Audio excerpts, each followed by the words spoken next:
തുടർച്ചയായ 2 തോൽവികൾക്ക് ശേഷം ബ്ലാസ്റ്റേഴ്സ് ഈ സീസണിലെ 3-ാം മത്സരത്തിനായി ഇന്ന് കളിക്കളത്തിലിറങ്ങുകയാണ്. പുതിയ ISL സീസണിലേക്ക് യോഗ്യത നേടിയ ഇന്റർകാഷിയെയാണ് ബ്ലാസ്റ്റേഴ്സ് ഈ മത്സരത്തിൽ നേരിടുന്നത്. നിലവിൽ ഇന്റർകാഷി ഈ ISL സീസണിൽ കളിച്ച 2 മത്സരങ്ങളും സമനിലയിൽ അവസാനിക്കുകയാണുണ്ടായിരുന്നത്. ശക്തരായ FC ഗോവയെയും ഒഡീഷ FCയെയുമാണ് അവർ സമനിലയിൽ തളച്ചത്. അതേസമയം ബ്ലാസ്റ്റേഴ്സ് കളിച്ച 2 മത്സരങ്ങളിലും തോൽവി ഏറ്റുവാങ്ങുകയും ചെയ്യുകയുണ്ടായി.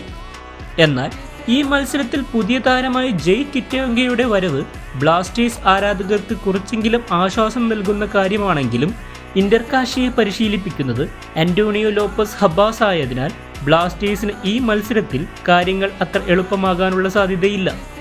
സ്വന്തം ഹോം ഗ്രൗണ്ടിൽ വെച്ച് ബ്ലാസ്റ്റേഴ്സ് ഈ സീസണിലെ ആദ്യ ജയം സ്വന്തമാക്കുമോ അതോ ഇന്റർകാഷി അവരുടെ ISL സീസണിൽ ആദ്യ ജയം ഇന്ന് കുറിക്കുമോ ഇല്ലയോ എന്നത്